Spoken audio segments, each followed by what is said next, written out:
you want to be successful? Do you want to grow your business? Do you want to dominate the day? Then you're going to need big skip energy.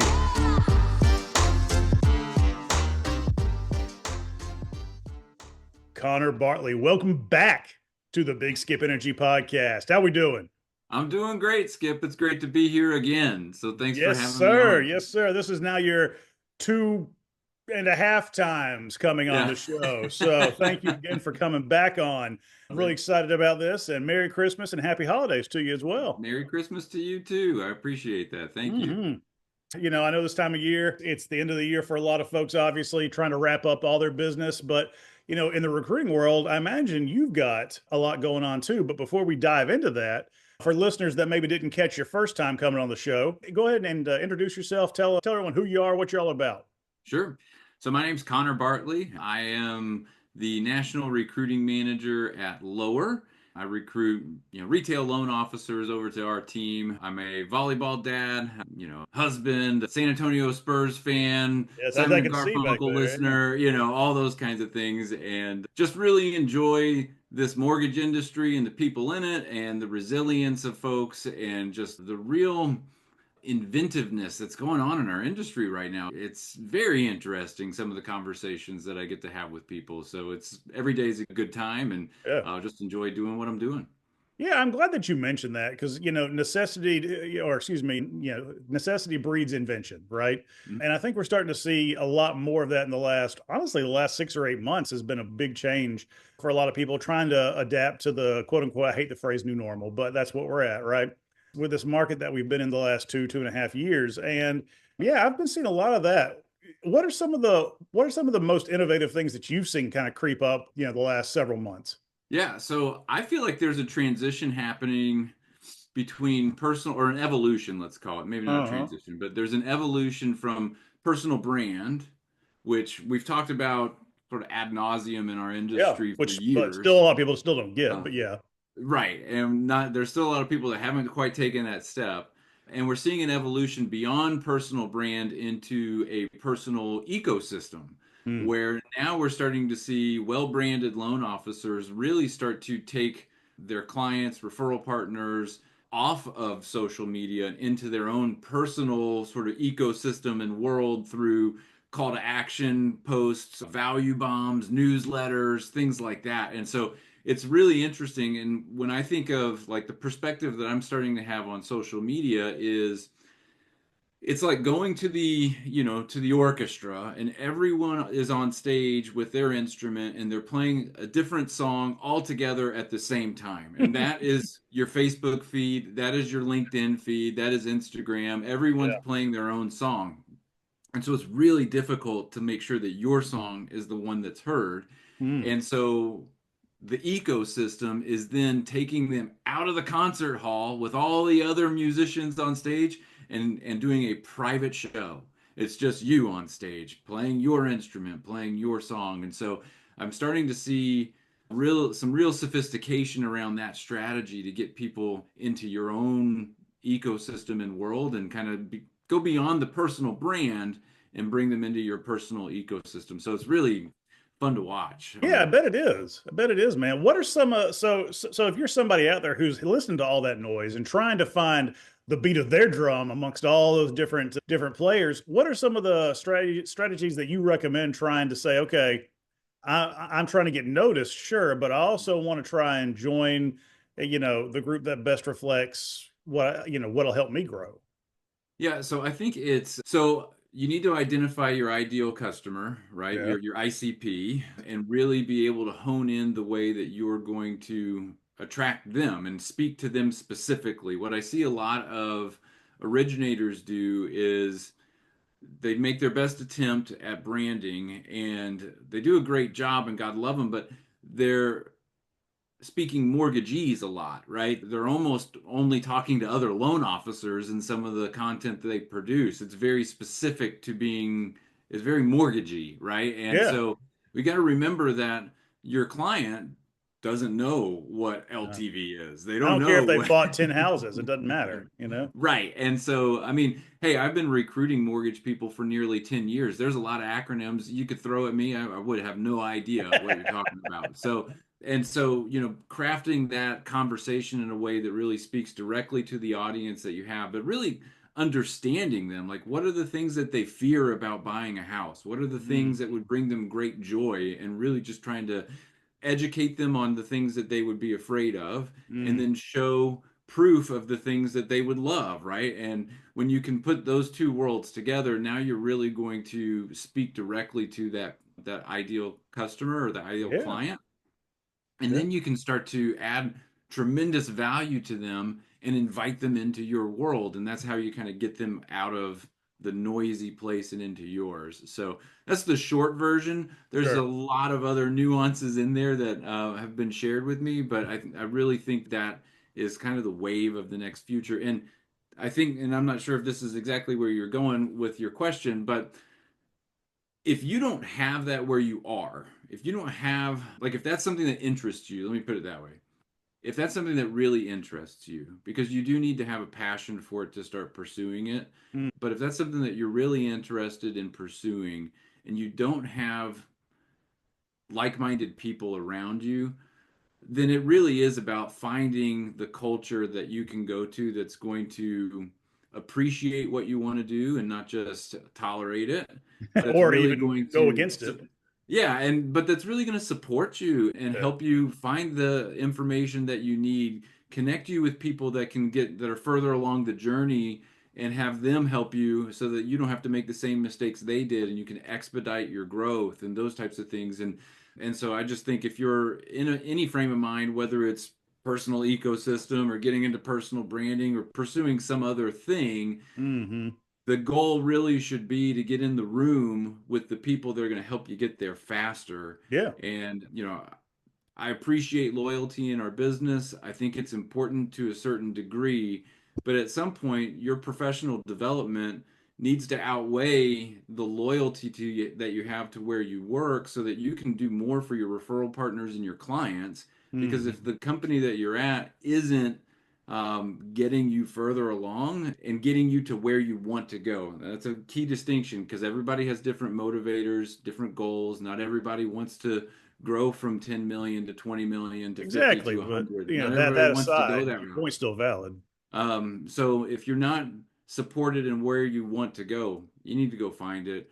If you move for the right reasons, no one minds, right? So if you can justify the move, everything's good because it benefits everyone that you support and that support you. And Hmm. and so, you just got to go find the right room to be in.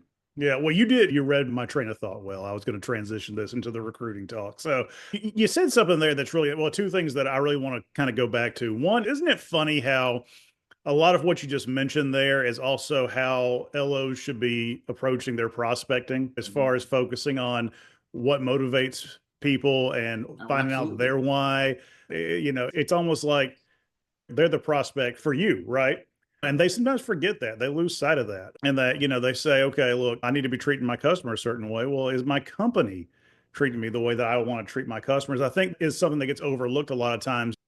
The recruiting industry is focused on growth, better fit, that kind of stuff. But how often do loan officers say, hey, can I grow? Am I going to do better here?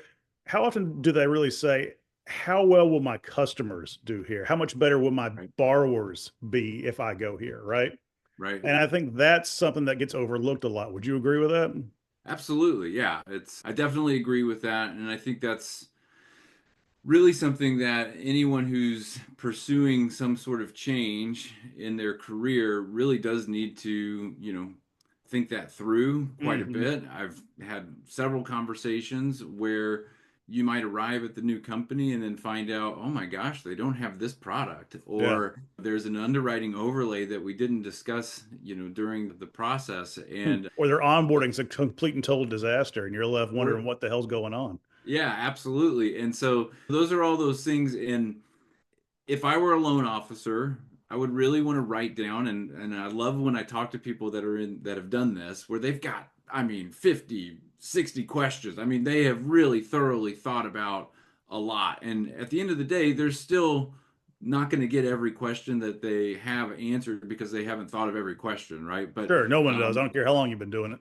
yeah, it's an intricate business. There's just a lot of moving parts. Hmm. But if you can, when you go through that process and you're very thorough, you can uncover that. But you do really need to think about the end user of what it is you're trying to accomplish, which is find the best situation for my customers. Because if they're winning as a result of your move, you're going to win more.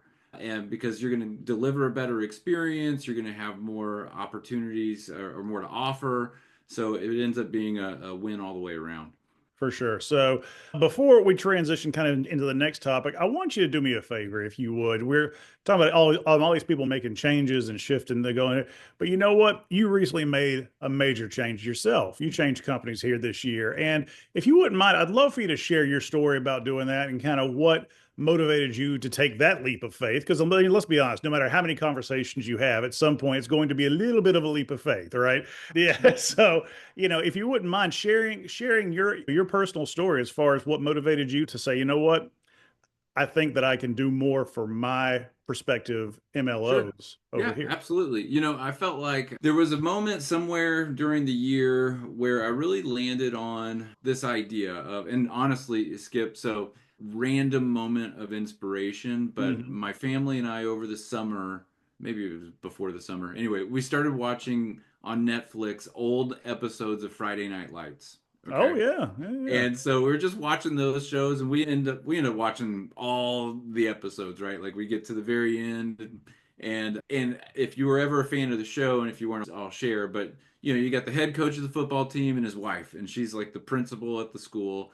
And in the last season, they're both offered big promotions. The high school football coach is offered to go coach in college, and the wife is offered to admissions, like director of admissions at a college or something like that. Hmm. And anyway, the reason that kind of struck me was I thought of the loan officers that I talked to, and it's often an option and not an opportunity. And what I Hmm. mean by that is you can go be a loan officer, or you can go be a loan officer, or you can go be a loan officer. So it's like every opportunity is just go hang your license at another company Right. and hope that it's going to be open up more opportunities. And so I thought about, okay, what's the difference between an option and that's an opportunity? Hmm. And so for me, I've always, in the back of my head sort of thought, I didn't ever want to leave where I was to just go be another recruiter somewhere else. Yeah, there's no point in making And a parallel change. right. And so I thought to myself, that would be intriguing. And kind of to my point earlier, at different stages of life, we have different motivations. We have different things that we really want to do. And Hmm. sometimes you're just in that season of, I'm really happy with what I'm doing. I don't want to change it. Everything's going good. And then there's that inspiration, that moment, or maybe there's something changing personally with your kids are getting older or whatever, right? And it's like, okay, now I'm ready to make a change, whatever that might Hmm. look like. And so I was kind of in that frame of mind. Lower actually brought on the chief strategy officer, Craig Montgomery. Hmm. They had reached out to me through a relationship that I had with someone at the company on social media, and then mentioned the opportunity to me. And as we talked about it, what was really exciting was just the alignment in philosophy and the alignment of what we wanted to accomplish, Hmm. and then the opportunity to be the person that captained that boat, right? To Yeah. be the national recruiting manager, build the team, build out the strategy, and then start executing. And so 120 days in, and we're really starting to pick up a lot of momentum. It's been exciting to see how the market has started to receive lower as we go out to talk to recruits and Hmm. all those things, and just some of the evolution of recruiting strategy that we're experimenting with and starting to implement, and seeing how that's starting to evolve and take place. And so it's been a lot of fun, but yeah, for me it was all about, here's an opportunity, something that I can really see as an advancement over my current situation. And it just seemed like everybody was, there's a lot of alignment, and it just felt really right. And so far it's been great. So Yeah, that's good, man. I love hearing people's stories about that kind of thing. So yeah. everyone always assumes, I shouldn't say everyone, that's probably a bit of hyperbole, but a lot of people always assumes like, oh, you left so and so because something was bad or wrong. No, man, it didn't have to be like that. You don't No, understand? It's like, everything was great where I was. yeah. Let me just emphasize that things were great, Well, no, right? that's just it, man. It's like, I mean, people who change, I don't care if we're in the mortgage business or any other industry. It's like, everyone's, it's kind of like you go to the negative reviews on Amazon first, right? Mhm. Everyone, they always want to hear what went wrong, what's bad. Like, no, see, I'm more of the, what can I do more of? What can I do better? And that's not as sexy of a story for people, but, Right. that's where changes can really make a big impact. Oh And you can yeah. avoid doing what you just mentioned a minute ago, which is that just, hey, you can be an LO here, you can be an LO there, you can be maybe cool for a minute, but that's not going to be a long lasting benefit to anybody, Yeah. that company or you. So, yeah, no, that's a great point, man. That segues well into what I want to ask you about next, which is what you as a recruiter look for in a prospect, right? Sure. This is the time of year where a lot of LOs are trying to either make a change, thinking about it. It's just that season, right? Right. What do you look for first and foremost? Like, give me your top three. You say, hey, Yeah. look, So beyond the numbers, let's not talk about, right. Yeah. MMI, right? Let's just talk about the intangibles here. What do you look for? Numbers are great, but numbers don't, that doesn't paint the full picture, Right. right? I look for what I like to call an evolving originator, someone who Mm-hmm. is evolving, someone who has mastered basics. They know how to get a loan, they know how to fund a loan, they know how to structure a loan, but they want more, right? More what There's something, exactly? well, that's maybe it might be hard to define for that person, but they know that Yeah. they want to get beyond 4 loans a month, Yeah. 3 loans a month, and maybe they've Yeah. The run metric's into different. Yeah. yeah, and maybe they've run into a bit of a glass ceiling with that. There's this whole chicken and the egg debate in our industry around getting an assistant, right? Okay, well, I need an assistant. Well, do more loans. Well, I Right. can't do more Exactly. loans unless I have an assistant, and it's hard to be consistent with that because of all that goes into that. So, Mm-hmm. I look for someone That's who's funny. identified that personally they want to advance beyond that. They've got some inspiration, some feeling of desiring to grow. Like I said, Mm-hmm. kind of going back to what I've said a couple times now, we're in different seasons. Sometimes it is steady Freddy season. I just want to do what I do. Everybody leave me alone. That's fine. I'm looking more for somebody who's like, yeah, I want to get beyond that, Mm-hmm. and be in the room with people that are gonna collaborate with me, that have been in that fight, that already know what I'm about to go through, so they can help me beyond it. I really enjoy talking with people that are customer service oriented, that really obsess over what the customer The borrower experience is experience. Yeah. like. And I love people that are like managing their database, right? That are like, that have those follow-up calls, that have systems in place. Yeah. The Um, essentials. and so when we look at who we're targeting, so to speak, it's really just that evolved originator, or that originator that's ready for that step Mm-hmm. and wants to have autonomy and control in their business, and really, have the support of a company that's going to provide them a lot of the things that they need to be by their side, get them there, and not just sort of say, go try it for yourself, Yeah. but have that, Welcome. Now go do whatever. All right. yeah, have that appreciation for what it is they're trying to accomplish, right? Right. So yeah. Well, I kind of go back to a post you made on LinkedIn. It's probably been a month or two ago now, maybe Mhm.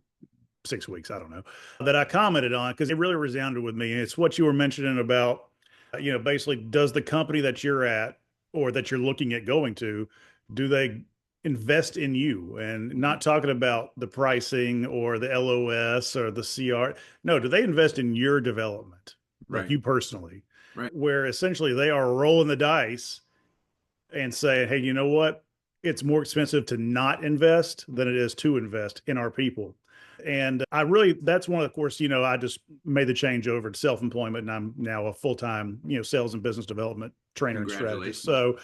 So, yeah, yeah, thank you. And so that is really important to me, obviously, or I wouldn't have a job. I think that's something that a lot of LOs they forget about. They get so fixated on I got to learn a new LOS, or their pricing's not quite as good as where I am, or something like that. And they forget to look at some of the other stuff, which is just as or sometimes more important Yeah. than some of the things that they're focusing on. How do you steer an LO's focus away from some of that Well, and try and so get them to remember, hey, like, hey, look, let's keep our eye on the ball, okay? yeah, it's all about perspective, Skip, right? Of Like course. if you are going to a new company, here's the best way I can think of to think of it. You are going to be stripped away of everything that you once knew, and you are going Mm-hmm. to be forced to really, what's the word I'm looking for? To just really look closely at the systems that you had in place because now they're gone, right? So now you get to Yeah. reinvent how it is you want to operate. So there really is this big opportunity in that um, painful or the pain of the transition or the challenges of a transition, but it Can I it interrupt you for forces. 1 second? So I'm a big Star Wars guy, as is evidence behind me, right? Yeah. And I always liken what you just said to what Yoda tells Luke. You got to unlearn what you Hmm. learned in order Yeah. to do bigger things. And I think that's exactly correct on your part. I love that. Yeah, 100%. So if you're struggling with this mind, this thought of, oh boy, making a move is going to it will be difficult. It will be, right? Yeah, don't Like make any bones if about it, guys. anybody tells you it's going to be easy, they're lying to you. But, the end result, if you embrace that challenge with, yeah, it's embrace the suck, right? If you embrace that it's going to be difficult, but it's going to expose opportunities that you have maybe passed up because you were stuck Mm-hmm. in one way or doing things or another. Now you've got this tremendous opportunity to sort of redo things in a better way and recreate what you were doing in the past, use a lot of those elements that were working, but take the lessons that you couldn't undo at the last place because of the way the systems were set up and now implement them into the new way you want to operate and make them better, right? And so Yep. every change is an opportunity to make incremental change, to unlearn what you had learned in the past and then go on and do bigger things. And so that, I mean, to help someone kind of think of what a move would be, that's the mindset I try to help them have, and show them Mm-hmm. that, yeah, you're going to struggle, you're going to have to learn new things, but if you go into it with the thrill of that and looking Yeah. forward to what you're going to learn and what you're going to find out, then you can make it a lot more fun, that's for sure. But isn't that I mean, listen, you know what? I think for everybody out there who doesn't really get what recruiters do, or maybe they don't particularly maybe care for a lot of the recruiters that talk to them or something like that, you know what? The really good ones do just what you said. Hmm. They don't show you all the shiny bells and whistles. They say, hey, look, yeah, you're going to do more of whatever's important to you. Hmm. And hell, it's half your conversation may be really identifying what that is for that person, right? Right. That Yeah. they may think they know, just like a borrower goes to them and they may think they know what kind of loan they want. No, that's part of your job is to help find an MLO a better home. No, so, that's just part of it. Get away from all the shiny bells and whistles. Let's get down to it and find out what's really important. That's what Right. makes you successful, right? Yeah, absolutely. Yeah. So Absolutely. now the answer to this is going to be fairly similar to what you just said, I think. But if you're an MLO looking for a new home, I tell you what, let's change this question a little bit. What's something that you would tell them to absolutely not do?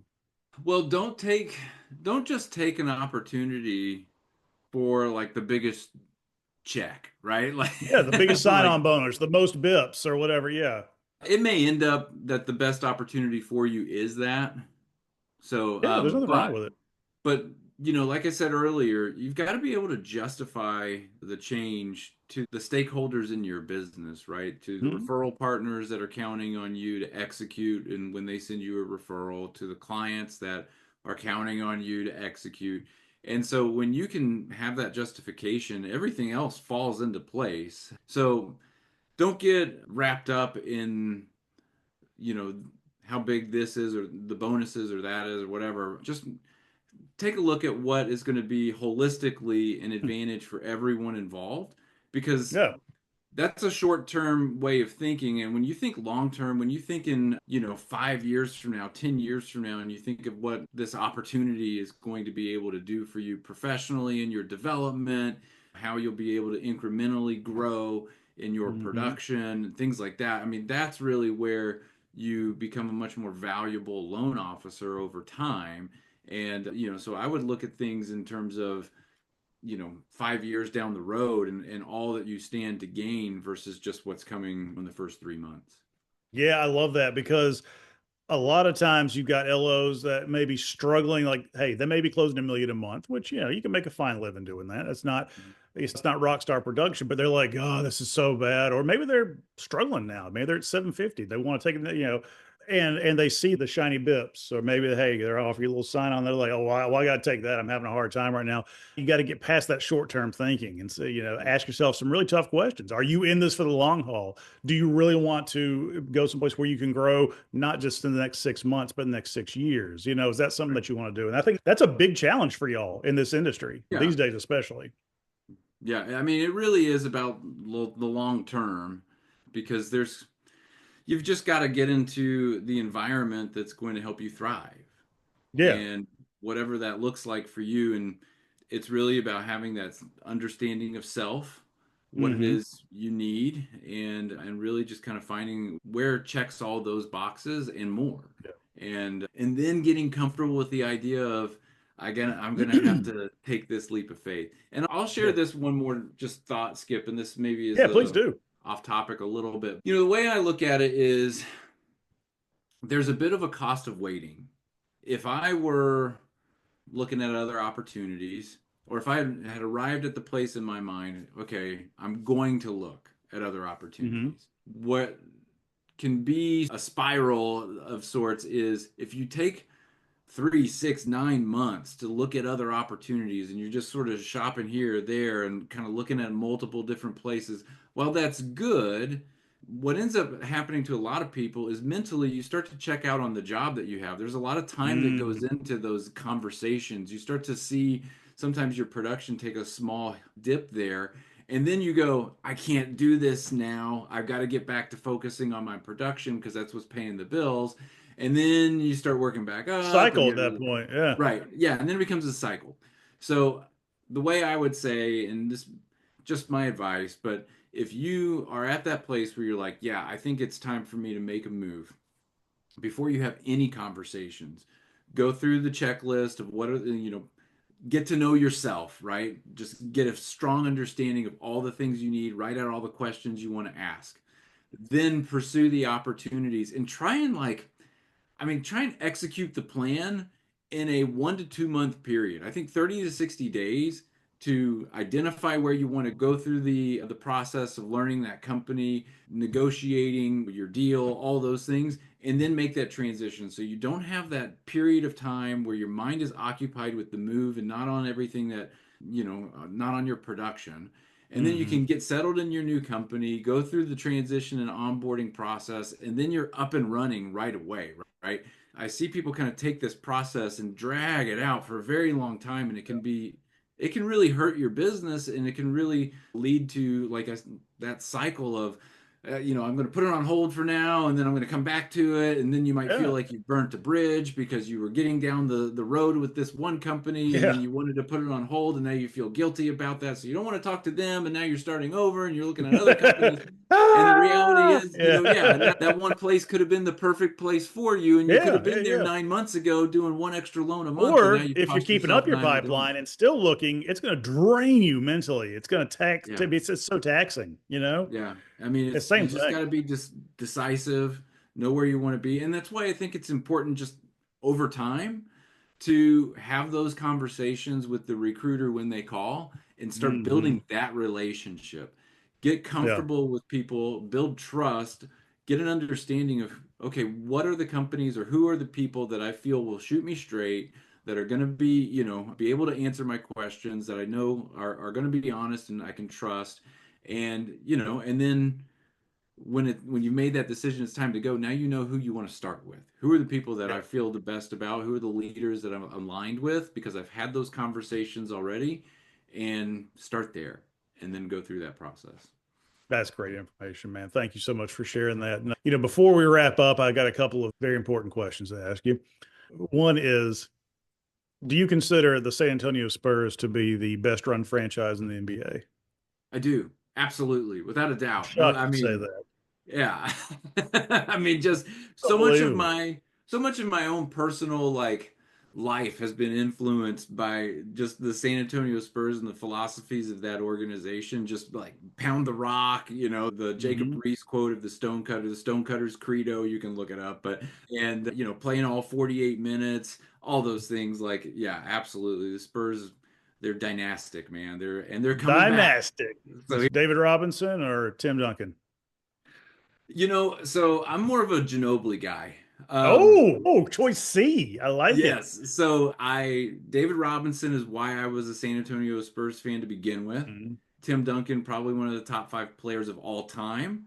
But Manu Ginobili, man, like there's nobody like him. Just a fierce competitor, the guy that you hated to play against, but you would love to have on your Yeah, team.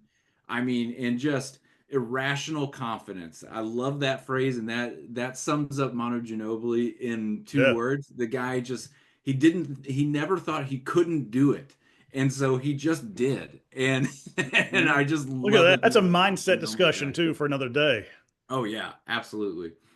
Yeah, I love it. So who do you think is the most overrated NBA player of all time? You're gonna get me in trouble, man. Probably. So he's great.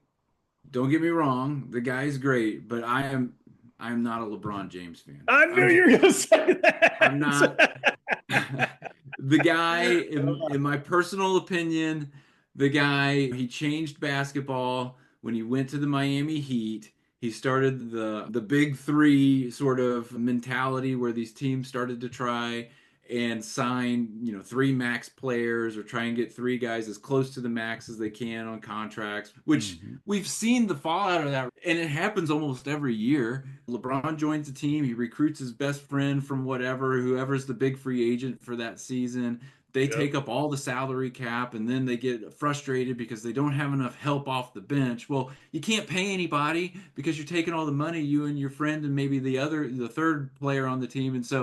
And it just like, I don't know. I love that the NBA has started to put in some different collective bargaining agreement rules like the Yeah. second apron and things like that to try and help small market teams, still be competitive and not and Mhm. get away from that era of basketball where it's like the big three and teams weren't It's definitely developing started moving talent. away from it. Definitely started Yeah, moving I away from it. mean, Of course, you couldn't develop talent in that era, right? no. You wanted to trade your draft picks so you could go get the next big free Yeah, agent. it's just hired gun mentality year in, year out. There's no way you can have well, you can't really have a dynasty like that. No, I Um, mean, the Warriors were able to pull it off because they got lucky with Clay and Steph being as yeah. great as they were and being draft picks. And so they were able to, bring those guys up on small contracts and keep them together and really, and Draymond Green, right? But those were all homegrown guys. So That's anyway, yes, that's different. It's different. yeah. Do you think that the three pointer is ruining basketball? Well, it sure, yeah, it makes it a lot more boring, right? Like, Yeah, I well, mean, that's why I'm asking. NBA's they're not struggling, but their ratings are down. People are not liking the product of the 3-point shootout, right? yeah. So, um, Well, I don't know that you're ever gonna, and I don't like the idea of the four pointer because then everybody's no, just gonna shoot four pointers all game. right? Because analytical data is probably gonna say that's better, but you can't take away the three pointer because it's like a great like tool in your toolbox where if you Yeah, can yeah, drain a yeah. few Always has threes, you been. can get back in the game. I'm a Skip. I'm a huge fan. Like the San Antonio Spurs, the 2014 championship San Antonio Spurs with the beautiful game and Boris Diaw as the point forward. And I mean, like, there was no better basketball than that. I would love to see basketball get back to that. Yeah, I love it, man. I love it. All right, if listeners want to learn more about you, get in touch with you. Where should they go? What should they do? You can find me on LinkedIn. You can find me on Facebook. I'm kind of new to Facebook. You can follow the Lowdown newsletter, which is a weekly high value content hub for Good original. information. I put that together. We have a Lowdown podcast where I interview a loan officer on challenges that they had faced in their career and solutions that they found to overcome them. And it's really just an opportunity, or it's my effort to deliver high value content to loan Hmm. officers that really want to evolve in their business, take that next step forward and might be struggling to find the idea or the content or the resources to get them to where they want to go. And so every week I try to put together something that could be useful and hopefully people, get something good out of it. But Yeah, guys, if you you're can not find a link following for that Connor on. on no, if you're not following Connor on LinkedIn, you really should. His content's really good, and it's not just based off of where he happens to be. His content is not just centered on where he was before. It's not centered on lower now. Right. It's good stuff that you can get a lot of value from. So definitely give him a follow. I appreciate that, Skip. Yeah, man. Well, listen, thank you for coming back on. I hope you have a great Christmas, and we'll talk to you soon. All right. Thank you.